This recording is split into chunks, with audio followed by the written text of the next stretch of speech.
not a chat box or bot, excuse me. And the other piece is the Senate Help Committee on Education and the American Family will come to order. Before coming to the Senate, I spent decades working with young people as a teacher, a coach, and mentor. I've been in classrooms, locker rooms, communities where the goal is always the same: help students reach their potential and prepare for the future. That's why today's hearing is so important. Artificial intelligence is changing the world. Our kids are growing up in, and whether you like it or not, AI is going to be part of their education, their careers, and their daily lives. The question isn't whether it's coming, AI is here. The real question is whether we're going to help students use it the right way. As a coach, I always told my players that talent is important, but you have to have skin in the game. The same is true in education. Technology can be a valuable tool, but it will never replace a great teacher, a strong mentor, or the hard work that learning requires. AI has the potential to help students learn at their own pace, give teachers more time to focus on teaching, and open doors for students who may need extra support. Those are opportunities we should take very, very seriously. But we also need to be honest about the challenges. How do we protect student privacy? How do we make sure AI is given accurate information? How do we prevent students from becoming dependent on technology instead of developing critical thinking skills? How do we ensure that rural America isn't left behind? Most importantly, how do we make sure AI strengthens education instead of weakening it? Our job isn't to chase every new trend. Our job is to figure out what works, what doesn't work, and what's best for students and parents and teachers. The students sitting in the classrooms today will enter a workforce that looks very different from the one many of us grew up in. We have the responsibility to make sure they're prepared, not just to use AI, but to compete, innovate, and lead in a world where AI will be everywhere. 2 weeks ago, my ranking member and I led a letter to the Government Accountability Office asking them to begin an investigation into the effects of AI on K-12 education. I'm proud to report that they have responded and plan to start work on that study very soon. Today, I look forward to hearing from our witnesses about how we can encourage innovation while protecting students and preserving the values that make education successful in the first place. So thank you to our witnesses for being here today. I look forward to your testimony. And with that, I defer to my ranking member, Senator Blunt Rochester, for her opening statement. Thank you, Mr. Chairman, and thank you so much to you and your team for partnering with us on a hearing that I think is vitally important for our country. And I also want to thank the witnesses for being here as well. Before I get into my formal remarks, I do want to begin by acknowledging today's announcement that the Department of Education is attempting to follow through on Secretary McMahon's plan to shut down the department by transferring some of the core functions, like today, to the function of protecting students' civil rights and students with disabilities, to other agencies without the approval of Congress. And while I strongly oppose those actions, I'll continue to call on our chairman, Chairman Cassidy, to bring Secretary McMahon before our committee to discuss these moves, to also be held accountable, and really to make sure that our American education system is strong and protects our children. The hearing today, I think, is one that is very timely. I mean, we find ourselves in a moment of great uncertainty. You could call it a tale of two virtual realities. Some people are afraid we're going to have a Star Trek moment. Some people are afraid it's going to be the Terminator. We want to make sure that it is in the best interest of our students and our educators. And artificial intelligence seems to be everywhere. Our schools, our classrooms, and our students' homes are no exception. Yet, as AI reaches all parts of our lives, there are unanswered questions about its impacts, and the stakes are getting even higher alongside them. That is why I'm so glad that we're holding the hearing today and why I was so pleased to work with the chairman and Senator Kaine to request that investigation by the Government Accountability Office on the current state of AI in K-12 education. I believe we should be gathering as much accurate information as possible in order to make informed decisions that will keep our students safe and help them succeed, as well as support our educators. I come to this topic both as a ranking member of the subcommittee, but also as a grandmother. I have a granddaughter who is now 3 years old and will be educated and is being educated in an AI age. And that means she's growing up with a new way, new things that we had. When she graduates from high school in 2039, I want her to be able to be creative and have critical thinking skills to succeed. I want her to be interested in learning and understand that not all questions can be answered instantaneously. I want her to have the understanding of what it means to go to work, to start a business, and what careers are out there in this rapidly changing economy. And alongside my dreams for my granddaughter and for all students in this country, I also have concerns. The impact of AI will have on cognitive development and learning is not well understood, and some experts are sounding the alarm that cognitive skills are being negatively affected.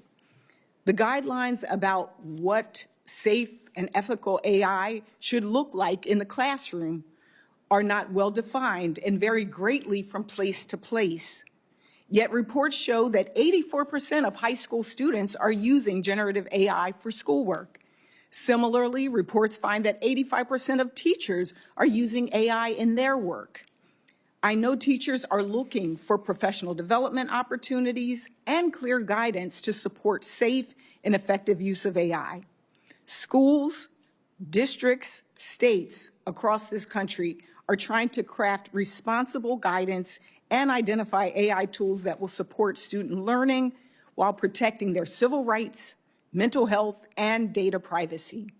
My home state of Delaware is doing amazing work on this front, and I look forward to hearing from Secretary Cindy Marten about how our state is leading on this issue. Importantly, I think all of us here want to know what we as Congress can do to support the work. And I hope that this hearing helps us better understand the challenges and the opportunities that AI presents in education. With that, I yield back. Thank you, Senator. Now we'll get to our witnesses. First, I'd like to introduce Josh Jones, proud Alabamian and a leader in AI space. Mr. Jones is the CEO of QuantHub, a Birmingham-based company that builds AI and data literacy curriculum for schools, universities, and employers. He has partnered with my state's Department of Education and a number of businesses throughout Alabama to prepare for the age of AI. Mr. Jones' partnership with our State Department of Education is a huge reason why Alabama students have some of the best numbers nationwide in enrollment in data science courses and data literacy. QuantHub is reaching every field, training educators, administrators, and our future workforce. He also created QuantHub's Data Scholars Program that has placed 100 high school and undergraduate students into paid data and AI internships. QuantHub is creating opportunities for students to earn industrial recognized credentials in data and AI literacy before they even get their diploma. Mr. Jones has a proven track record of tackling the world of AI head first. Mr. Jones, your opening statement, please. Chairman Tuberville, Ranking Member Blunt Rochester, members of the subcommittee, thank you for this opportunity to testify today. I am Joshua Jones, CEO at QuantHub, and as the Senator said, we're an Alabama-based company that builds AI and data literacy curriculum for schools, universities, and employers. And our mission is really to empower talent with a digital agility to thrive in this evolving world. I'm also honored to be joined today by our State Superintendent of Education, Dr. Eric Mackey, as well as my colleague, Dr. Veronique Brown. For the past 4 years, we partnered with the Alabama Department of Education on what I believe is one of the most ambitious statewide efforts in the country to prepare K-12 and post-secondary learners for an AI-driven economy. Now, Alabama is not a state most people would associate with leading edge tech education, and that's part of why what's happened there really matters. In its recent State of the Field report, the National Data Science for Everyone initiative ranked Alabama third in the nation in student enrollment in data science and related courses, only behind California and Virginia. And through our efforts, we placed over 100 high school students through a pilot program into paid AI and data internships throughout the state. Teachers and administrators have earned thousands of professional development hours. Again, in the National Data Science for Everyone report, we were ranked #1 in the country in terms of the most professional development hours. Students are earning industry-recognized credentials in data and AI literacy before they leave high school. As Dr. Eric Mackey has put it, integrating this kind of training into the state's educational framework is about preparing students for the future of work while keeping Alabama competitive in a rapidly evolving digital economy. I'd like to share today 3 lessons from this work that I believe are directly relevant to federal policy. First, we must refresh our standards in curriculum at the speed of technology. The traditional curriculum refresh rate is typically 5 to 10 years, yet in the age of AI, that's generations. At Quant Hub, we've built a human-in-the-loop system that uses AI agents for curriculum generation, but it always validates with instructional designers, faculty, and subject matter experts before anything ever reaches a student. We've reduced curriculum development hours from roughly 200 hours to create 1 learner hour to about 10 hours of instructional validation. That's a 20x improvement without compromising rigor, efficacy, or accuracy. Now, in the interest of sharing these advancements with the education community, we published our process in the peer-reviewed journal, the Journal of Applied Instructional Design. Federal investments in workforce curriculum should reward speed and update cadence, not just initial development, learner hours, or page counts. Second, the human side is where this work succeeds or fails. For years, data and analytics courses have lived on the fringes as obscure electives. The breakthrough in Alabama was not a better course. It was building modular content that maps directly to existing state standards in math, science, social studies, and CTE. So a teacher doesn't have to add a class, they integrate a unit into one that they already teach. Now that requires heavy investment in teacher training, instructional coaching, and integration support. Curriculum is a small piece of the puzzle. Change management is that critical linchpin. Third, you can't build a workforce pipeline from inside a school building alone. Our Data Scholars internship program works because we built bridges to employers, civic leaders, nonprofits, higher education partners, and we matched students to real paid roles. We didn't put these interns in jobs pouring coffee, but we made sure that the corporations were actually identifying upfront meaningful jobs related to data and AI so that these students could build real-world skills, and in many cases, they're getting job offers as soon as they complete their internship. Our Data Scholars program works. We've seen more than 50 employers host our scholars now, and in work-based learning, I would suggest that recruiting employers at that scale is typically the hardest part of the program, which makes the number itself a strong signal that this talent is in real demand. It also gives us a continuous feedback loop that keeps the curriculum aligned with what these employers actually need. The micro-credentials that our scholars earn are directly aligned with Alabama's talent triad, a talent marketplace, where a credential isn't just a certificate, it plugs into the system that the employers actually use to find workers. Now, the pilot for the internship program was actually funded by a state innovation agency called Innovate Alabama, and it's been recognized as a model for rural talent retention. Now, this matters enormously in a state and a country where small towns are losing young people to larger metros. 100 placements on limited funding tells us that this model scales. Now, with dedicated federal support, particularly through Perkins 5 and existing workforce pathways, it can be replicated in any state. In closing, I'd respectfully offer 3 recommendations for consideration. 1, fund curriculum infrastructure that can be updated continuously, not just developed once. Refresh rates should happen in semesters, not quadrennium or decades. 2, weight teacher training and classroom integration at least as heavily as content creation in federal workforce education grants. And 3, expand support for paid work-based learning in AI and data fields starting in high school. The Alabama model is replicable. It's not expensive relative to what it returns. And it works because we treated this as a workforce problem, an educator problem, and a curriculum problem, not just a technology problem. Thank you. Thank you very much. Our next witness is Ms. Erin Mote. co-founder of InnovateEDU, an organization that prioritizes innovation in education and empowering students' use of technology in the classroom. She is also the founder of Project Unicorn and the leader of the EdSafe AI Alliance. Ms. Mote has a storied career of adapting technology for students and continuously finding solutions to put our nation's students ahead of the game. She brings extensive experience in the education technology space and securing our national digital infrastructure. Through EdSafe AI Alliance, she has partnered with multiple state and school districts to bridge the gap of AI with students and teachers. While superintendents and administrators start panicking at how AI will change education, Ms. Mote gave real solutions to adopt AI and not run from it. Ms. Mote. Chairman Tuberville, Ranking Member Blunt-Rochester, and distinguished members of the Help Committee, thank you for convening this critical hearing.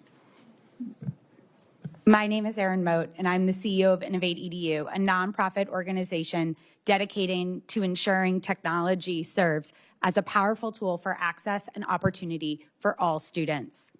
I come before this committee not only as a charter school founder, but also as a technologist who spent more than 2 decades working at the intersection of technology policy and systemic change. Yet perhaps my most important role is a deeply personal one. I'm the mother of 2 school-aged children. Each day, I see firsthand how these technologies impact real kids at the kitchen table and in classrooms, which fuels my urgency to ensure that our national digital infrastructure is secure, safe, and intentionally built to serve the next generation. To navigate this landscape, we must reject a pervasive false dichotomy. Safety is not the counterpolarity to innovation. Safety is not a drag on progress. Rather, safety is a necessary condition for the effective use of AI in education, the very guardrail that makes meaningful, sustainable innovation possible. Without it, we mistake rapid tool adoption for progress. Generative AI is an arrival technology. Like the internet or electricity, it is reshaping how students, educators, and our society live, work, and relate to each other. Data shows that roughly 85% of teachers and 84% of students are already using generative AI in their classrooms. But this transition did not follow a linear path of institutional procurement or risk evaluation. As a result, school districts and families are experiencing severe operational fatigue. More than half of schools have failed to provide any professional development on the safe use of AI. Our schools urgently need federal leadership, structured support, and dedicated funding. A consumer large language model is engineered for platform retention and user satisfaction. To keep users engaged, it defaults to a dangerous form of algorithmic sycophancy. It does not teach, it indulges. It validates incorrect premises and hand-delivers answers, often bypassing the productive struggle required for cognitive development. Learning is an active process. True purpose-built edtech scaffolds learning with a student zone of proximal development, much like the AI-driven math accelerators currently being utilized in Alabama to bridge foundational gaps for learners. When we substitute this with consumer-grade systems, we trigger what Wharton researchers call cognitive surrender. When human psychology meets this unceasingly agreeable tech, independent reason is often relinquished. Alarming data shows that when a chatbot intentionally gave incorrect answers, users accepted the error 80% of the time. We are actively placing yet spots in front of neurologically vulnerable youth, conditioning a generation to surrender critical discernment. Moreover, today, the average school district accesses nearly 3,000 digital tools a year, creating a fragmented, unmanageable landscape for teachers, families, and students. We must transition to evidence-based purchasing anchored in 5 EdTech quality indicators, ensuring tools are safe, interoperable, usable, inclusive, and evidence-based. Meeting a baseline level of evidence, Tier 4 within the federal SF framework, must be a non-negotiable ticket to enter America's classrooms. When less than half of purpose-built EdTech tools meet this standard. Only 2% of consumer tools do. We must shift our focus to a new ROI, return on instruction. We also must replace the blunt, outdated metric of screen time with screen value. Counting minutes does not tell us if an interaction is meaningful. For instance, screen-based reading is 6 to 8 times less effective for reading comprehension than physical books. Yet for decoding, a skill essential to the science of reading that requires 1,000 at-bats to achieve fluency, purpose-built AI excels. Furthermore, blanket bans or hourly limits can disproportionately harm the many children with disabilities or who rely on digital tools for mandated accommodations. We cannot rely on digital avoidance. Congress must ensure that AI is built for our children's safety, learning, and healthy development, while also building tech literacy and digital responsibility in our students. To protect our students without stifling innovation or widening the digital divide, Congress must approach a waterfall approach to safety. This means applying heavy-handed safety controls to high-risk applications at the top, such as public consumer platforms and relationship-stimulating chatbots, while easing the regulatory burden on lower-risk, purpose-driven educational tools.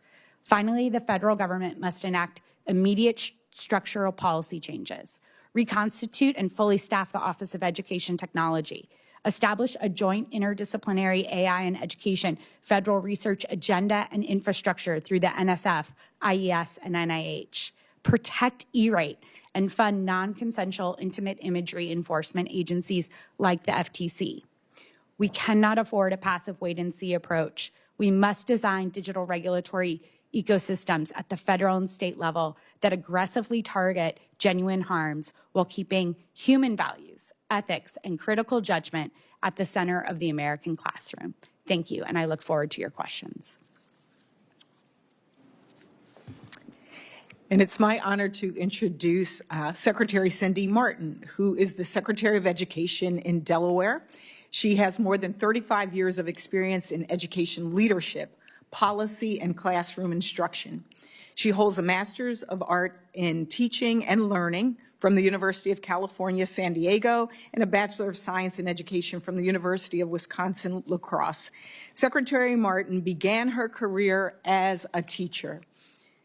In the years since, she has been a leader at every level, serving as a principal, a superintendent of San Diego Unified School District, and as Deputy Secretary of the United States Department of Education, where she oversaw K-12 initiatives, including the Office of Education Technology. She has done remarkable work, from greatly improving literacy outcomes at the school district level to leading efforts to close opportunity gaps at the federal level. I'm grateful that she has brought her knowledge and expertise to Delaware, where she is now leading on education reform in our state. Madam Secretary, thank you for being with us today, and I will turn it over to you for your testimony. Thank you very much, Chairman Tuberville and Ranking Member Blunt-Rochester. It's an honor to be here today before the members of this subcommittee and to address this important topic. As mentioned, I've spent more than 3 decades as a teacher, a principal, a superintendent, and deputy secretary at the U.S. Department of Education. And today I am proudly serving as Delaware Secretary of Education, where our focus is to start with students and then build for impact. Across every one of those roles where I've served, one thing has always remained true. Our responsibility is not to prepare students for the world that we grew up in, but to prepare students for the world that they are entering. That's why in Delaware, we are approaching artificial intelligence with both urgency and care that's required. I want to start with something that a Delaware student recently told us. The student said AI should be a collaborator and a tool, not something that does the work for us, and I think that is exactly right. This conversation is not really about technology. This is about learning. It's about critical thinking and helping students to develop the very skills that they need to enter into the world where AI is going to be a part of nearly every single profession. The reality is, as we've heard, AI is already in our schools. Students are using it, families are asking about it, and our educators are left navigating it. So the question is not whether AI is going to impact education. The real question is whether we will shape its use thoughtfully, responsibly. And our answer in Delaware is yes. Our work supports a goal in Delaware's strategic plan that 75% of our districts and charter schools will use AI tools to support educators and students while they maintain full compliance with data security, privacy, and the human-in-the-loop requirements. Under Governor Matt Meyer's leadership, Delaware has chosen to lead. We are developing statewide guidance, we are investing in AI literacy, and building what we believe is one of the nation's first statewide AI assurance efforts focused on K-12 education. In 2024, Delaware released statewide guidance to support effective use of generative AI in schools. That guidance is grounded in 4 priorities: protect student data, ensure ethical use, promote equity, and enhance teaching and learning. These priorities are consistent with the national guidance and developer guides and toolkits that were published by the Federal Office of Ed Tech. We're also listening closely to our students. One student told us we have to make sure students still develop critical thinking skills, not just let the AI do all the thinking for us, straight from our students. Another student emphasized that AI-generated information has to be checked. Because systems can make mistakes and hallucinate. Many of the students raised concerns about data privacy and the need for adults to protect student information. See, what strikes me is that students aren't asking us to slow down innovation. They're asking us to lead, and lead responsibly. They're asking us to do what good educators have always done: teach them how to think, not what to think. That's why Delaware is taking the next step through our AI Assurance Lab. The goal of our AI Assurance Lab is not to slow innovation. It is to ensure that innovation is worthy of the trust that students, families, and educators place in our schools. The lab creates this trusted, transparent process for evaluating AI tools before schools adopt them at scale. Delaware recently completed a statewide scan of AI use, and what we found was encouraging, but it reinforced the need for this independent review. Most AI use today is focused on helping educators with productivity and planning. That's a great data point. If we use AI and use it well, teachers can get time back and do the human work that only teachers can do. Districts and charters still have unanswered questions, though. They want to know about privacy protections, integrations, and how tools actually perform in real education settings. That is why our assurance lab does not simply review the vendor claims. Vision has to come before vendor. Trained educators, administrators, technical experts, and DOE staff are testing tools used in our Delaware classroom scenarios. We're evaluating tools against national frameworks and our own state guidance, and we're looking to make sure our tools are protecting students and whether the outputs are accurate and appropriate, and whether there is bias showing up or not, and how accessibility is working to lead towards better teaching, learning, and outcomes. This is practical implementation work. It's not technology for technology's sake, because a safe tool is not automatically a useful tool. We need to help educators and families understand the tools and earn greater public trust, and we need to support our educators, not sideline them. We want students to develop judgment, creativity, and critical thinking that no technology will ever replace. When we keep students at the center, lead with strong guardrails and shared responsibility, and judge AI by outcomes rather than hype, I believe AI can expand opportunity while preserving what matters most about education: human relationships, human judgment, and human learning. Thank you, and I look forward to your questions. Thank you very much. Now we'll start a round of questioning. We'll start with Senator Banks.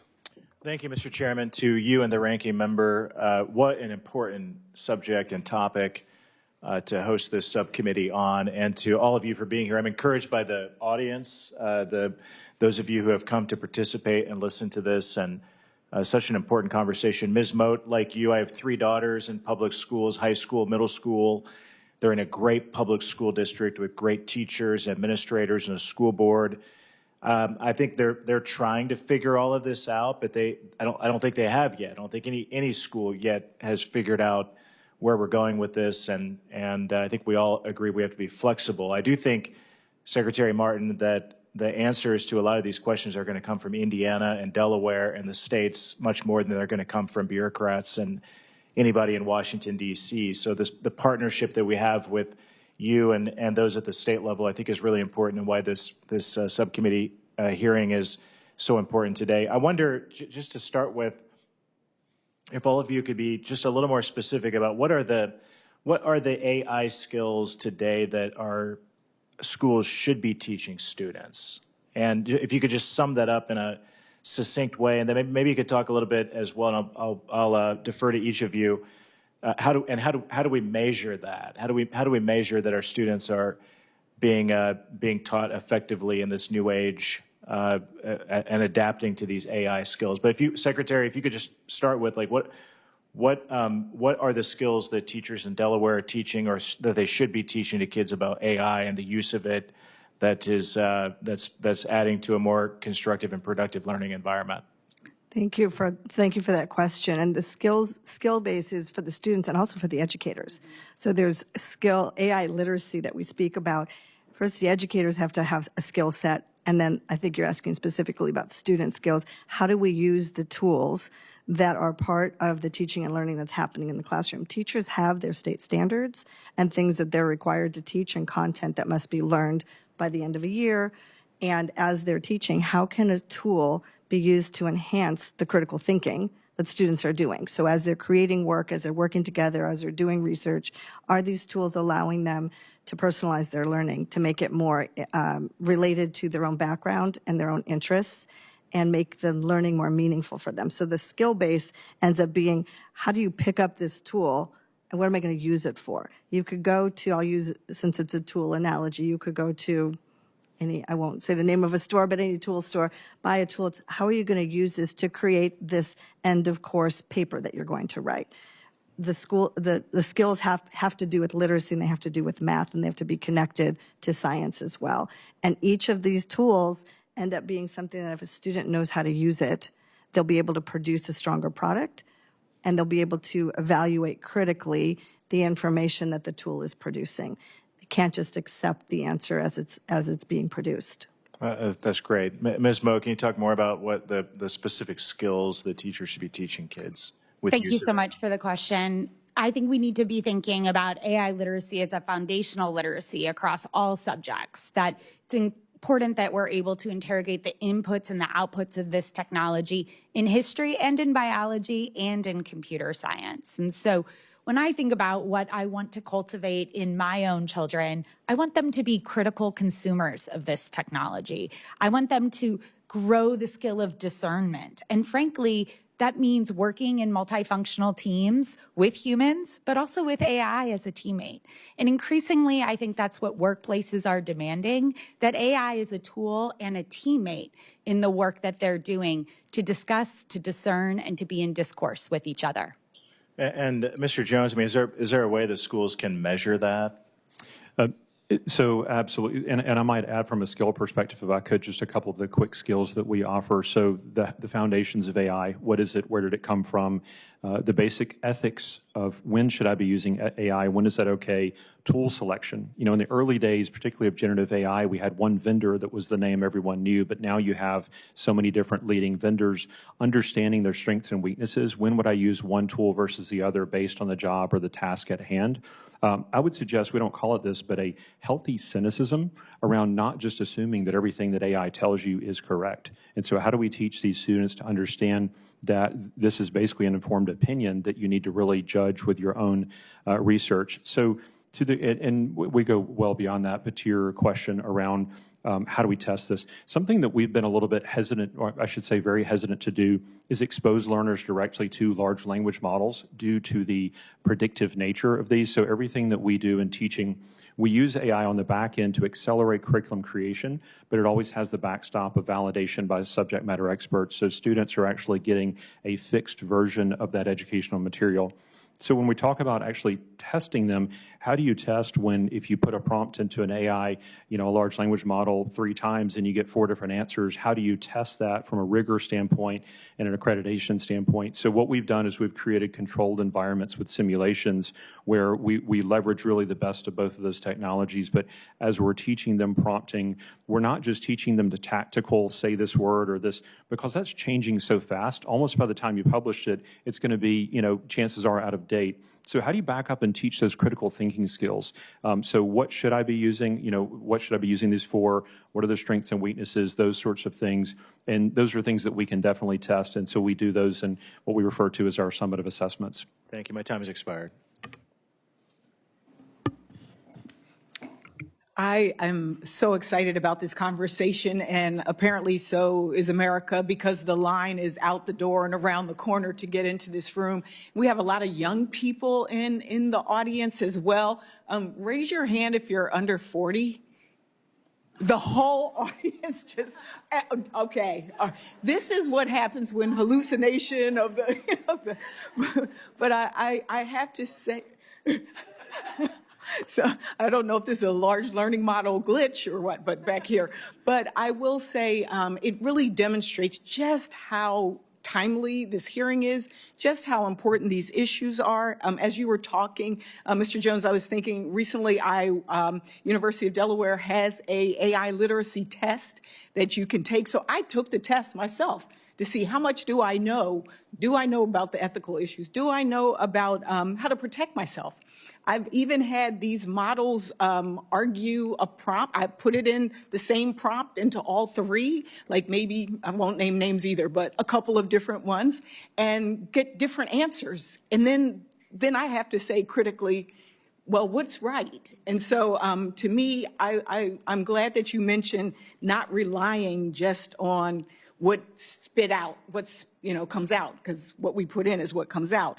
And also change management. I think we've done a lot of things in the past using technology, and it was change management that was necessary to make people prepared and accepting and be able to use appropriately.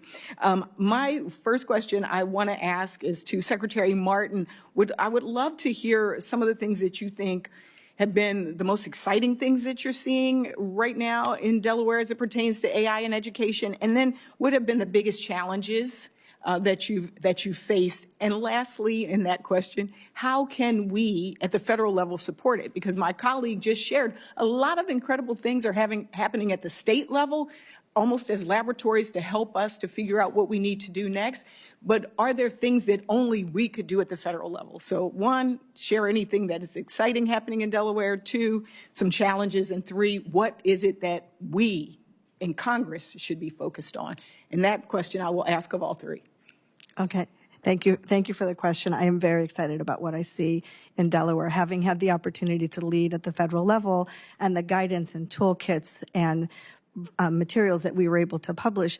I'm now in a position in leading a state to be able to implement that strong guidance that came out of the Office of Educational Technology that included playbooks, that included vendor guidance, that included teacher K-12 guidance.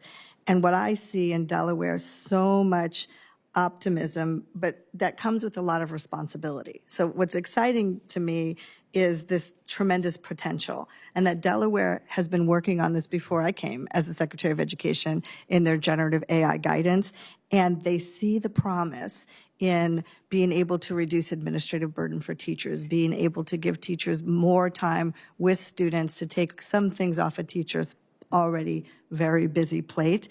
I see the promise. I'm excited about opportunities for accessibility for students with disability, having more access to learning through some tools that help them access, if it's an auditory deficit or visual processing, these tools are helping. That's a lot of promise there. And the ability to give feedback as students are learning real immediate feedback, not waiting till the end of the year to know if somebody's learned and what you're going to do about it, but instantaneous feedback with teaching and learning in the classroom, always with the teacher, right, with the students. So all of that excitement happens because it's strengthening the accessibility and improving operational tasks that teachers have to do. That's exciting. Anything that has to do with differentiation, translation, all of that is good. The challenges are real, though. The challenges are that this technology is evolving faster than systems are made to adapt. And what I see are challenges around privacy, security, procurement, instructional use, the bias that is built into the models, the governance that needs to happen with limited capacity, and the district's ability to be able to create this guidance quickly and be able to act on it so that they can enable innovation. We do not want to be stopped by fear. We want to be able to move forward. So being able to make complex decisions and be supported with federal guidance at the state level, so district leaders, elected school board members, and superintendents have clear evidence-based paths forward. And Mr. Chairman, if you would indulge for that second question, just curious, what can and should we be doing at this level? Ms. Mote? Thank you for that question. One thing that we need to understand is what works for whom and under what conditions. Right now, there are currently no high-quality causal studies on the long-term effects of AI on student learning, equity, or social-emotional development. The federal government is uniquely positioned to help us understand both what we know and what we don't know so that we can empower states and educators, families, and communities to make decisions about AI with knowledge and facts. And so there's a place where the federal government, by working together to understand the mental health aspects, the education aspects, and the learning aspects, can really help lead communities and states with evidence to guide their decisions. Thank you. And Mr. Jones? I would suggest at QuantHub, we're really focused on the refresh rates of curriculum. We're in an environment where the technology is advancing on an exponential curve. And what we were seeing now with these AI models, for example, building other AI models, the pace of change is increasing faster and faster. And so from an educational standpoint, how do we deliver a curriculum that is built knowing that this curriculum is only going to last for 6 months? And we have to have, so that refresh rate, I would suggest when you're thinking about funding different, both from all sorts of teacher training, educator training, all the way down to the students, everything that you're funding, you have to realize that time factor is something that we've never seen before, and it's going to continue to increase.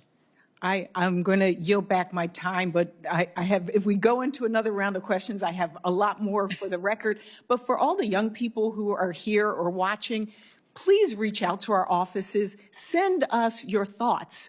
You can do it through our websites. You can mail it to us, however is best for you. But we want to hear from you, too. So thank you so much for being here, and I yield back. Yeah, they can use AI, right? They can use AI. Yeah. Exactly. Senator Huston. Thank you, Mr. Chairman and Ranking Member. Appreciate you having this committee. I was actually this committee here, and I was actually involved in AI at the state government level prior to becoming a U.S. Senator, in which before ChatGPT was even introduced on November 30th, 2022, we had already used an AI tool to recommend 5 million words for elimination out of the state's regulatory code of 17 million words using an AI tool with human collaboration. And then, this is so new because most people's consciousness didn't really understand what AI was in their lives, even though it existed until we had this release in November of 2022. And since that time, we created, I know in Ohio, we created an AI toolkit for trusted resources for parents, educators, students to look at. And you're correct, Mr. Jones, this stuff needs to be updated constantly because things change so quickly. But in conversations I've had with educators and experience I've had as a parent, educators tell me that have incorporated this in the classroom that they've used it and they feel more knowledgeable about the progress of students on an individual level than they've ever felt before. I talked to one language arts teacher who told me that over the course of the day, she has something like 140 students, and she knows exactly where each one of them are in their development of their language skills because she can follow it along, and then she can reach those students on an individualized basis to help them learn and to reach them where they are. So I see a lot of heads nodding. It seems like this. And I also believe it can be an egalitarian technology in the sense that every student will have access to a tutor. And these AI tools get better, they're better at it. If you were going to ask me to help you with your pre-calc homework, I wouldn't be very good at it. but my AI tools can, and they can help your children have a tutor 24/7, 365. So those are the virtuous things. Of course, we don't know about what the harm may be, just like with social media tools that we know have become harmful in the lives of children. So it's a constant process, and creating an awareness around this is very important. And so I want to ask you, and I'll start with you, Mr. Jones, and we'll go right down the line, just quickly.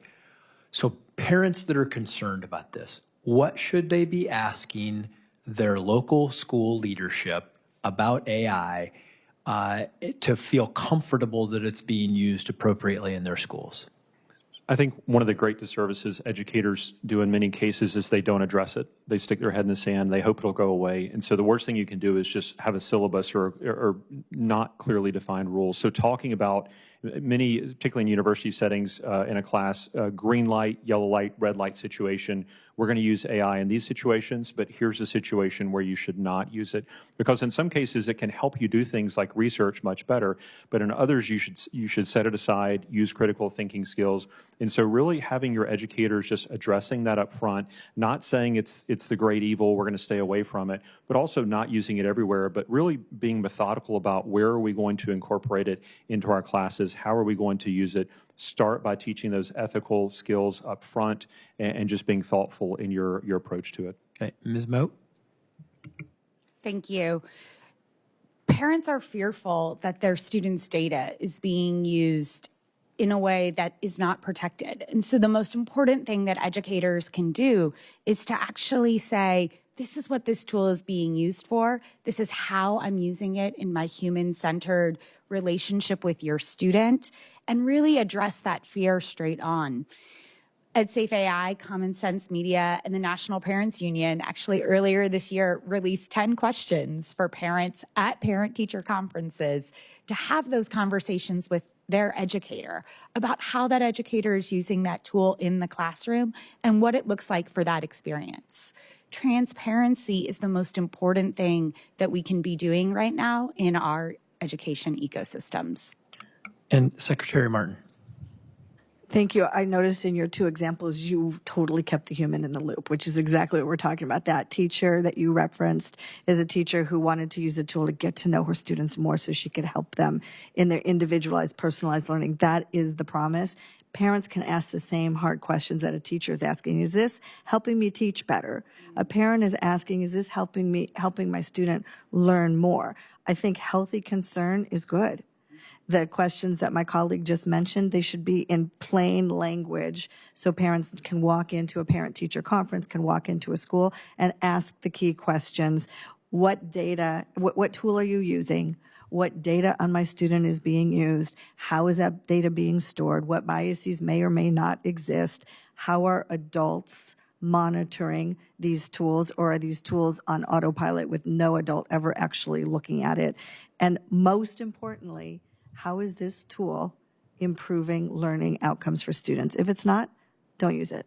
And then quickly, if I could, Mr. Chairman, I know that the ranking member and I have the RAISE Act that we've sponsored that would require states to set a statewide standard for the use of AI in the classroom. We want it to be at the state level, not at the federal level.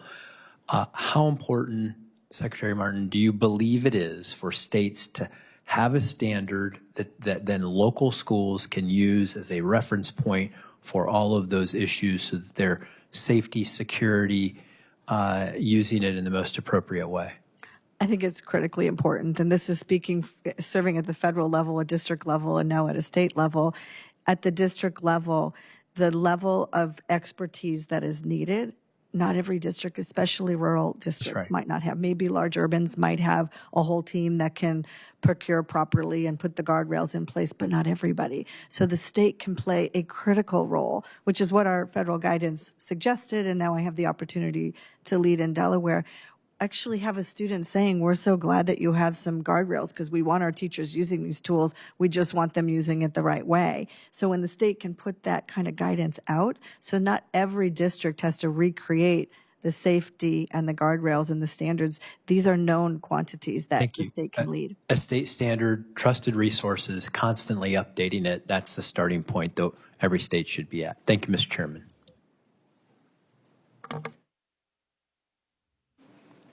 I think we're on round 2 of my questions, and so I'd like to kind of pick up where Ms. Mote left off on privacy and data breaches. And in 2025, 52% of U.S. school districts experienced a cybersecurity incident.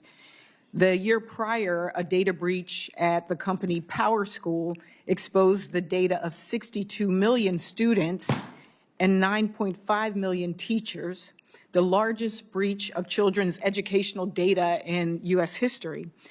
So my first question is to you, Secretary Marten. How do you deal with a challenge like this at a state level? It leads to the other question that I just answered about how important it is to have the statewide safety guardrails. In Delaware, we work with DTI to make sure this is a state-level approach, that the security and the cybersecurity in particular, which is also work that I help to lead at the federal level, there is a knowledge base out here about what to do to protect this, and this can happen with strong state guidance. But more than guidance, it's actually enforcement to make sure every district, every tool. I use the analogy of a superhighway. It's got to be safe. When you build a highway, you build the guardrails. You don't get to come into Delaware and bring a product into our schools unless it meets this minimum safety requirement, just like you don't put a bicycle or a skateboard on a freeway.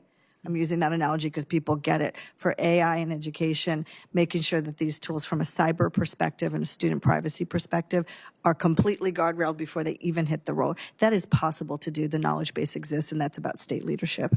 And for all of the witnesses, do you think that educational privacy laws cover enough ground, or do you think we need to update them? And I'll start with you, Mr. Jones.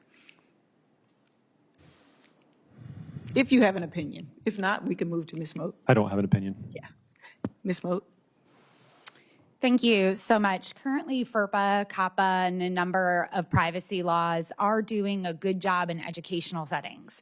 I think the challenge is when we have consumer-grade tools who enter our classrooms and might not be subject to those laws and those restrictions. In particular, I'm especially concerned with chatbots and companions and the use of chatbots and companions by young people, where we have seen that there is foreseeable harm. Much like social media, the infinite scrolling, the consumer passive nature. And so when those technologies come into our classrooms without the guidelines and the guardrails for their use, it can put students' mental health at risk. And Secretary Marten, do we need to update any of our privacy laws regarding education?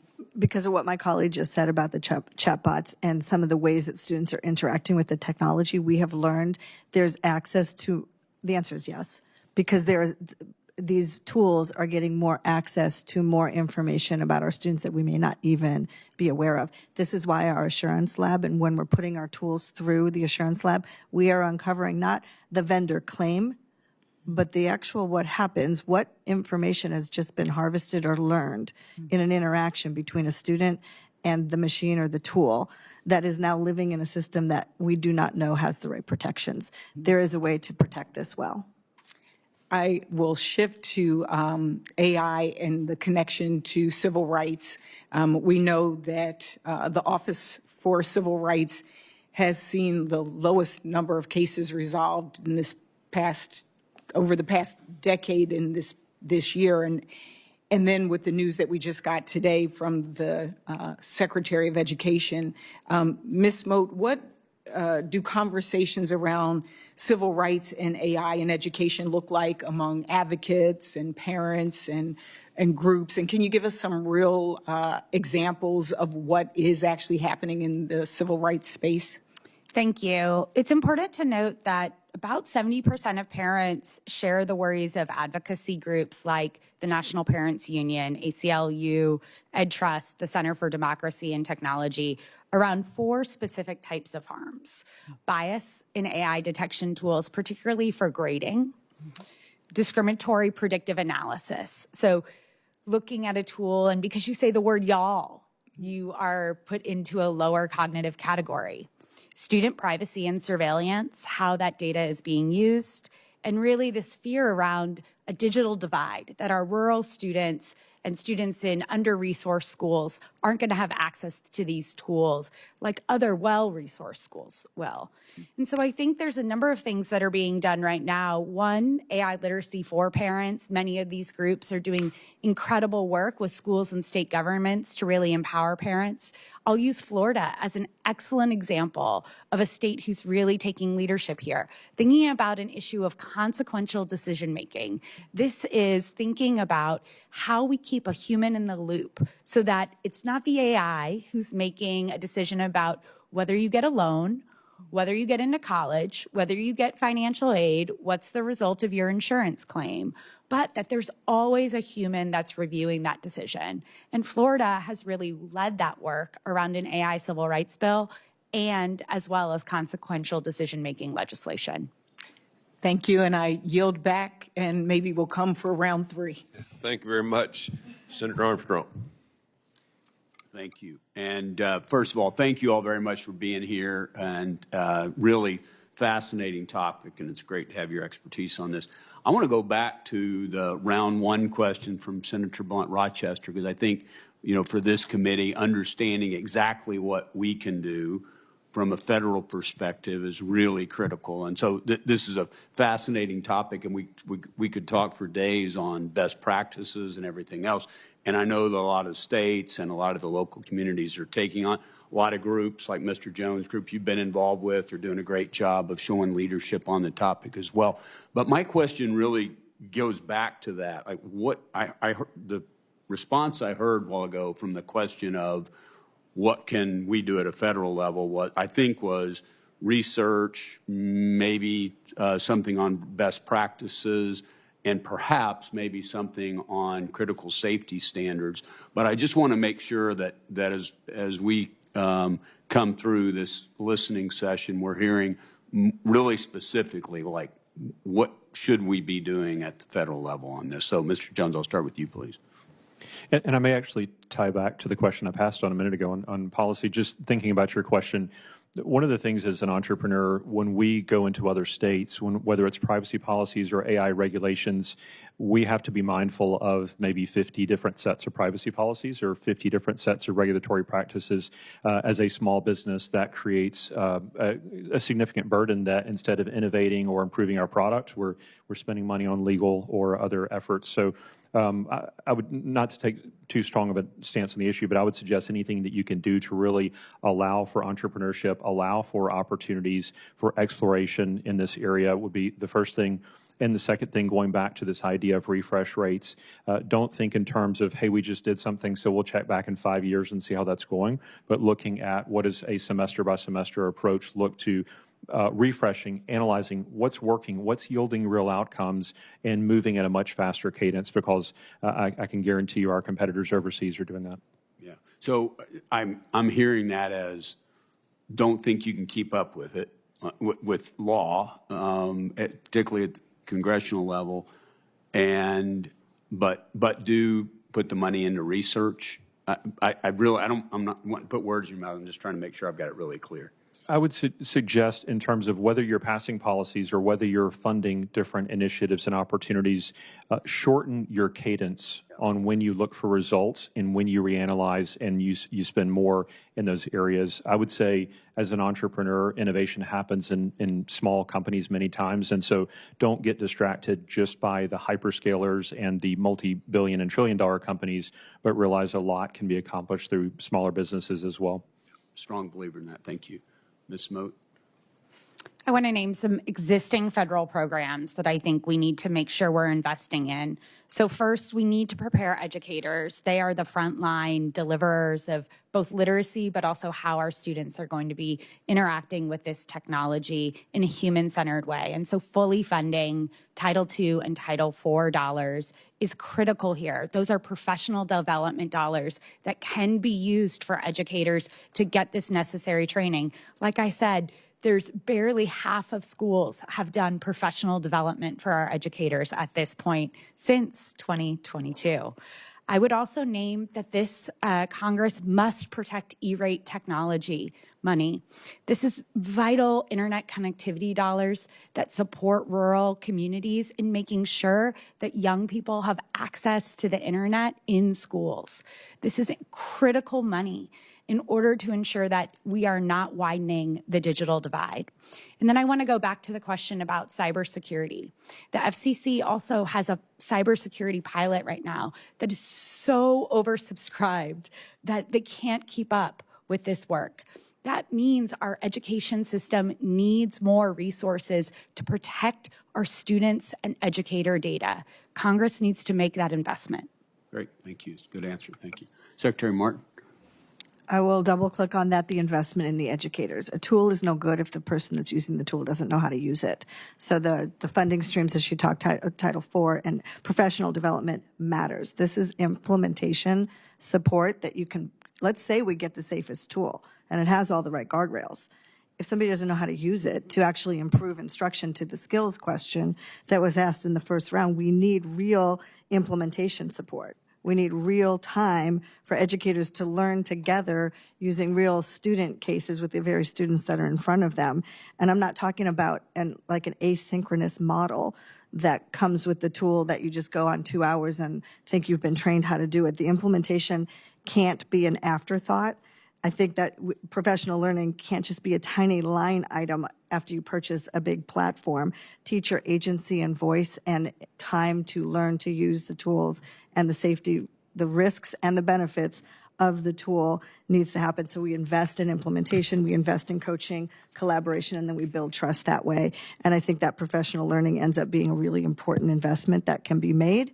We also need federal support for research, as you mentioned, and evidence building and voluntary best practice frameworks. So we're not recreating, every district has to recreate the best practice frameworks. Every state has to do it. There is good knowledge base out there, and we can actually not take away local decision making, help states and districts make informed decisions without replacing the local decision making, but get that knowledge base out there so states can lead. Great, thank you very much. I yield back. Thank you, Senator Armstrong. Senator Kane. Thank you, Mr. Chair, and Senator Blunt-Rochester for having this really important hearing. Maybe just to my colleagues, think who was the most, and everybody in the room, think who was the most influential teacher you ever had in your life, and think about that person. There's competition in my mind for that person. So I had a high school teacher who, because I was an introvert, thought it would be good for me to participate in the extracurricular of speech and debate because that might make me more confident in communicating. It was not part of the class. It was not anything I was graded on. It was somebody who noticed something about me and thought this extracurricular could be helpful. It was the shop teacher in middle school, and I was not that great at shop teacher, at least not on the wood shop side, who used to love to go camping and take kids with him because he didn't have kids of his own, and who would invite shop students, whether they were good or bad, getting an A or an F, like, hey, you want to go camping this weekend? I want to do it. That was not what my family did. It turned me into a lifelong outdoors person that I wouldn't have been without Joe McKenzie inviting me to go camping. But again, that wasn't part of the class. And it's not something that AI could do. AI wouldn't have noticed that here's somebody, though introverted, might gain confidence in doing some public speaking. AI wouldn't have noticed that here's somebody who might really like to do outdoor stuff. And so AI, I think, has great promise, but the foundational relationship between a child and a teacher is not something that AI is going to recreate, not something that AI will substitute for. Now, I think it was Ms. Mote, in your testimony, you write AI can help by, quote, offloading administrative functions to technology. I think that's a real good point. If we can, ease some of the paperwork and other burdens that teachers or administrators or school board members have to deal with, I think that can be really helpful. So there are certainly benefits AI can provide in K-12 classroom setting. My wife's a member of the Richmond School Board, and they're grappling with this issue of how to appropriately bring AI into the classroom without expecting it to take over functions that can never be taken over. So here's a question I want to ask maybe all of you, and then I'll have one more follow-up. a lot of school boards are now going to be, consultants will be coming to them like, oh, you got to do something on AI, and we've got the best program in the world, and you should invest a lot of money in us. What should educators, particularly maybe superintendents and school boards, be looking at as they assess whether to, adopt AI tools or not? Give them some guidance and maybe some warning. Secretary Marten, you want to start first? They are grappling with it because it's very real and there's a lot of pressure to do the right thing. And that's why I mentioned earlier that there needs to be a vision before there's an answer to a vendor who's trying to sell you a product. What is your district's educational vision? What outcomes are you committed to? How are you supporting your educators? Then you go and find some tools, but you also have to put the guardrails. I mentioned the document that we produced, the Empowering Education Leaders, a toolkit. And in this toolkit, we put 3 clear steps. It's a roadmap. It's a playbook, if you will. First, mitigate the risk. Second, build a strategy around your instructional core. And third, guide and evaluate the use over time. And then each of these 3 things has modules in it that is clear guidance for a school board trying to navigate this. This is published, it's out there. It's not the only one, but it's what we publish at the federal level. And it actually shows you exactly how to implement this roadmap for safe, ethical, equitable AI. I want to make sure that Ms. Mote and Mr. Jones have a chance to offer advice to superintendents, principals, and school boards about the way to do this right. Thank you. I think we have to ask this very important question. What is this tool's return on instruction? What will this do for a student? What will this do for an educator? And if it's about productivity or motivation or engagement, does that mean that that educator is going to have the thing they want the most, time back, to make sure that all students are safe, known, and loved? For me, it was Miss Tang in 5th grade, Senator Kane, who changed the way I thought about myself as a leader. Thank you. Mr. Jones. So we have developed curriculum specifically teaching administrators and principals, and we start before AI, we start on basic data literacy, helping them understand how to really evaluate the data in front of them, and we go all the way to AI use. I would say one of the things that's probably most critical that we teach as quickly as possible for those that start using AI, there's a tendency to trust everything that it spits out. That can create serious problems if you're evaluating students, you're evaluating performance, and you're trusting the AI's math. And so, as I mentioned earlier, just this healthy cynicism of evaluating the results is going to be one of those critical skills. And the tool selection, we try not to teach a specific tool, but rather abstract one layer and say, what are the capabilities? How do you understand that it's a marketplace and there are different vendors and competitors, each with strengths and weaknesses? And chances are you may use one tool for one purpose, another tool for another purpose. So if I were advising directly an administrator, I would say try not to get locked into one system so that your hands are tied, because 12 months from now, that's probably not going to be the best system for you. Let me just say, as I hand it back to the chair, I'm going to ask a question for the record to give each of you a chance to share best practices. Like if you know of a school or a jurisdiction that's doing best practices in implementing AI tools in the classroom or training teachers and others to be really good at AI, I'm going to ask you to give us some examples, because I think sometimes we talk about the problems and we don't hold up the examples that if others knew about the good examples, they could recreate those examples. And the last thing I'll say, just on AI and this point about steering you wrong, I never asked my phone to summarize email communications, but now if I have a chain of emails with somebody, there's an AI summary at the top, and the number of times that the summary is wrong, so-and-so, your friends have agreed that they do want to get together this weekend and go on a hike. No, I can read the emails. They said they didn't want to go and they want to do it next weekend. The number of times that the summary is incorrect has made me quite wary about, and this is non-malicious inaccuracy, and there's also malicious inaccuracy I'm worried about too. Thanks, Mr. Chair. Thank you. Senator Murphy. Thank you very much, Mr. Chairman. I don't think there's any way to overhype the damage that AI has already done to our kids' ability to succeed. I'm the parent of an incoming 12th grader and incoming 9th grader, and I've seen already how at scale kids have outsourced critical thinking, have outsourced friendship, have even outsourced moral advice to AI.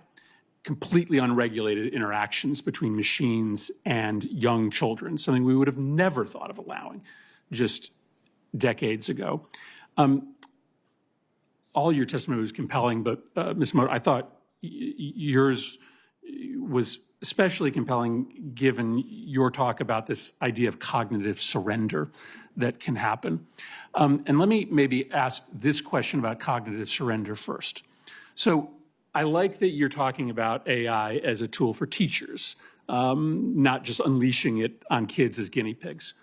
But the AI companies have a veneer of social benefit, but an underlying motivation of addiction and profit expansion. This is from a chilling New York Times expose this weekend regarding the unleashing of deep fakes without any controls on the American public. One observer of the major tech companies said, these companies would burn everything to the ground as long as they're making a profit. So let's say we're successful in just having this pointed at teachers as a tool. But if the AI companies are only interested in selling more, in having teachers use it more, how do you protect against teachers being sucked into some kind of algorithmic addictive product like kids are? If the intent is not social benefit, but the product being used for more and more and more, how do you make sure that teachers aren't being sucked in like kids are being sucked in? Thank you for the question. I will want to give full credit to professors at Wharton who came up with the study around cognitive surrender and this idea that we are offloading tasks and offloading the discernment that Senator Kaine just talked about when he looks at those AI summaries. So there's two things I think that are important, Senator Murphy, when we think about students versus teachers. The first is what neuroscience tells us. There's a really big difference in putting this technology in front of a brain that is developing and is doing that offloading, frankly, in a way where those neural pathways are still developing. The difference between Senator Kaine's experience and that of a young person is that Senator Kaine has the ability to read what his friends are saying, knows their preferences, and has those neural pathways really concrete. So I think there is a different set of risk with young people than there is with folks who frankly are over the age of 25. If I had the rules, I would say it's rental car rules, 25 and over, because that's really when we know the brain has gelled in terms of those neural pathways. But we also need to invest in professional development for educators. Here's what we know about actual effective uses of AI, is that when AI amplifies human potential, when the human alone is working with a student, learning can go up about 4.5 percentage points. But when the AI is providing that just-in-time data diagnostic, when it's potentially giving a hint with that judgment, students grow 10 percentage points with the same tool. And so it really is, how is AI supporting that human-centered knowledge transfer? That's the type of work we need to be focusing on in education. But I think it might be a little naive to suggest that an adult is magically immune to these incredibly strong brainworm-like algorithms. I agree with you that they are more immune than children. You know, we require a teacher to go through licensing before they are in a classroom. We require most complicated technologies to go through an approval process before they are handed out to the American public. What do you think about an idea to make sure that a AI technology that is being handed to a teacher go through some expert approval process first to make sure that its actual function is to supplement the teacher's instruction rather than its primary function is to try to spin you into higher usage and higher pay rates for the company that owns it? Thank you for that question. We're developing a learning sciences benchmark actually right now with Arizona State University to measure consumer-grade AI tools and the impact that they have on learning and cognition, to give educators and decision makers an idea of how a tool stacks up. For me, the work that Delaware is doing, Utah is doing, even Vermont is doing in creating sandboxes at the state level to test these tools, to build evidence, and to make that evidence digestible to educators is a huge improvement on how we're going to be able to make sure that all schools have access to information about what works for whom and under what conditions. You were nodding your head, Secretary Marten. Just wanted to give you a chance to respond. I'm very much nodding my head at this because you're asking to interrupt an algorithmic cycle that the one that can interrupt that is the human. We can actually see it for what it is, realize we're being taken down a rabbit hole and stop it, but that's at the individual level. You're asking at a systemic level, nationally, statewide, district-wide. We want that cycle interrupted, and it has to do with what is being demanded as the outcome of public education. What do we want our students leaving, knowing, and being able to do? So a teacher's not going down a rabbit hole that's not producing the outcome of student learning. We want critical thinking. We want kids to be able to design and defend their point of view and their perspective on something. No tool is going to take you, you're in some rabbit hole trying to figure out the actual, not the problem that you're trying to solve, which is student learning. I want to know, did students learn? Was I teaching, and did students learn? And I appreciate I'm over time, Mr. Chairman, but I imagine that a product, right, that is interested first in return to investors are, for instance, going to point you to the purchase of other products that they make, right, that might have nothing to do with student outcomes, but are certainly aligned with the profit return. And so I just want to make sure we really think through what the underlying motivations are of the people who are making the software before we just assume that their motivations are the benefit of our kids. Thank you, Mr. Chairman.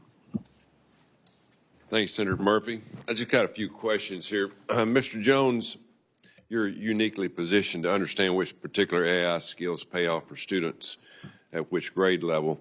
In your opinion, which AI literacy skills should students develop before graduation? I would suggest, Mr. Chairman, absolutely that they should develop what we refer to as AI literacy, these basics of understanding ethics, when to use AI, when not to use AI, tool selection, what the different tools are for, critical judgment, how do I evaluate the outputs of these tools, what can I trust, what can I not trust, and then applied AI, beginning to understand how AI is being used in different industries. Those would be the first areas that we would recommend. How can schools prepare students for careers that will increasingly utilize AI? I think one of the interesting questions about workforce development and skill preparation is it's a shifting foundation. I know when I went to school, I was told that I needed to learn long division because I wouldn't be walking around with a calculator in my pocket. Well, it turns out I am. Right, so do we still need to learn those skills, or can we fast forward knowing that we have a calculator, a computer to do those things? And so what we would suggest is going back to this neuroscience, this idea of cognitive difficulty. How do we teach where if it's too easy, students will forget it. If it's too hard, they'll give up and go away. But that desirable difficulty right in the middle where it really challenges them, and I would suggest in terms of workforce development skills, those are rapidly changing. So what we're doing is looking at an industry by industry basis and saying, how is AI in Alabama, how is AI changing agriculture? How are we using that to increase crop yields or for pest control? How is AI changing healthcare? And in each of those, it really is the next level beyond that basic AI literacy becomes industry by industry. And so I think some people, when they respond to, hey, we need to do AI preparation, they want to go launch an AI major or focus on the AI. But really, that's a highly technical field. What we need to be thinking about is whether you're a truck driver or a mechanical engineer or a nurse, how is AI changing your industry? And those skills are going to be, there's those foundational skills that cut across those industries, but there are also going to be very specific skills that we need to prepare our students for. Thank you. Secretary Marten, in your experience, how can AI enhance rather than replace the role of teachers? It becomes such an important tool when a teacher has something that they can use to reduce administrative burden, which we've talked about, so that they're in real time with their students. A gentleman recently just mentioned around knowing what students have learned. Have they mastered the content? Where are there gaps in their learning? And have they caught up to the language that they were supposed to be learning? He just gave that example of a teacher friend of his, the senator that just left. That enhances learning when teachers get real-time feedback right away. The question is, when you teach something, how do you know if students have learned it? Can you get real feedback, knowing if students have learned the content, but also how they're interacting with the knowledge, how they're defending their argument, how they're creating argument, and how they're practicing their critical thinking? Thank you, Ms. Mote. For now, the answer may be we don't know yet, but what do we know when it comes to long-term cognitive impact of the use of this technology? I know we talked about it a little bit. What's your thoughts? I think it's very important to say there's a lot we don't know, Senator Tuberville. And including in K-12 education, we have no causal studies on long-term impact on social or cognitive development. What we have is a number of studies that are short-term and tool-based, that are about practices, that are about pedagogy, that are about teacher moves. And both Secretary Marten and Mr. Jones have given good examples of educated hypotheses that we have about how we can build the skills that students need, the cognitive development, the literacy. But we need more focus on research so that we can understand exactly what you said in your opening statement, what works for whom and under what conditions. Mr. Jones, your thoughts on that?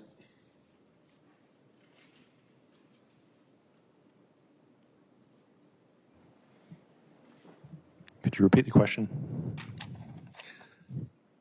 We don't know yet, okay? But what do we know when it comes to the long-term cognitive impact use of this technology? You know, as a father of three daughters, watching them grow up in high school, college, and middle school, it's certainly, I've seen three different generations essentially, even in that short span, because of the way that this has rapidly developed. And it certainly concerns me the pace at which this technology is developing. So I would be remiss if I didn't say as a father, I am nervous. This is something that we absolutely need to work towards addressing, and I would certainly encourage studies sooner rather than later. Thank you. Ms. Marten, in your experience, how does teacher professional development play into this process? I think the core argument for this whole discussion today is actually teacher professional development. We want to know what works and what doesn't work. Let's ask the teachers doing the work. They will tell you which tools are not going to improve student learning and outcomes. They will tell you which tools will actually help them teach students so students can learn and think critically. And professional development so they understand the inherent risks so they don't use the tools in dangerous ways. But you can use these tools to absolutely improve student outcomes when you're working with teachers. This is why we developed the Assurance Lab in Delaware to test the tools in relation to the actual students that we're teaching, the standards that we're required to teach, and are they producing outcomes, or is it just a side project over here because it's a shiny new toy? You have to test the vendor claims. The vendors will claim 10 reading scores improvement or whatever the claim is going to be. Let's have our teachers actually test the tools with students and the curriculum that they're teaching, and they will tell you if learning is enhanced and outcomes are improving. Give them the time and the space and the professional development to know how to test those tools well. Thank you. I've got one more question here. And we'll start with Mr. Jones. Everybody can answer this if you'd like. Will AI narrow achievement gaps or widen them? I think that's a very pertinent question, and I would suggest we face a risk of a greater digital divide than that which we saw with access to internet. So I think it's incredibly important that we make sure that as these technologies develop, that we ensure all of our students, our teachers, and administrators have access to evaluate these tools, to use them in an ethical manner. But I would suggest that those that are using it are seeing outsized gains in productivity and efficiency. We see in the workforce higher demand for those that come in AI fluent. So it's definitely something that's going to be impactful, and I would say it's of the utmost importance that we do educate our learners really for this changing environment. Thank you. Ms. Mote. I think that is the critical question of this hearing, which is what future do we want for our young people, for our schools, and for public education? And I believe that if we fund our schools' digital defense, we fund teacher training, and we build a research infrastructure, we can protect that sacred spark of human potential that Senator Blunt Rochester talked about in her 3-year-old granddaughter, I see in my Robert and Claire, and really secure a prosperous future for all American children. It's up to us to bend the arc. Thank you. Secretary Marten. Will it close what was your question? Will it close the learning divide or widen it? The digital divide or widen it? It depends how we use this. There is no silver bullet. There is no one tool that is the panacea or the magic way into closing the digital divide. If this is not done well, this is on us as leaders. to make sure that the tools are safe and ethical and used well and the teachers have the proper training? And are they being used across in our state, in Delaware, in rural, and every other part of the state? The tools that have the greatest promise, are they being put in the hands of the teachers so they can use them? But at the end of the day, no tool or curriculum teaches a child. The teacher teaches the child. When you equip that teacher with the knowledge and the skill to use these advanced tools, you can actually improve at a great rate the learning outcomes for students, but it's in the hands of the educator, not the tool. Thank you. This has been an excellent hearing, and we went a little bit over time, but I think everybody's interested in this. Wouldn't you like to look into the future of 10 years and see where we're at? It's going to be interesting. A lot different than when I grew up, and a lot of us in there grew up. It's going to be a challenge to not just the student, but also the teachers to get involved in this. So we want to thank all of you for coming today. For any senator wishing to ask additional questions, for the record, we'll be due at 5 p.m. today, Wednesday, July the 1st. You'll probably get some questions on the record. And thank you again to all the witnesses for being here today. We have a letter here I'd like to ask for unanimous consent. It's from the Southern Institute Statement for the Record. The rise in AI in education should mean stronger protections for parental rights. I want to thank all of you for being here. Hope we got something out of this. We got it on video. So if you want to change your answers, now's the time to do it. But thanks for being here, and thanks for all you young people back here being here. This is your future. And grab a hold of it, run with it. AI is not coming, it's already here. And learn as much as you can, but use it wisely. So thank you very much. Hearing's adjourned. Thank you. Good. That was good.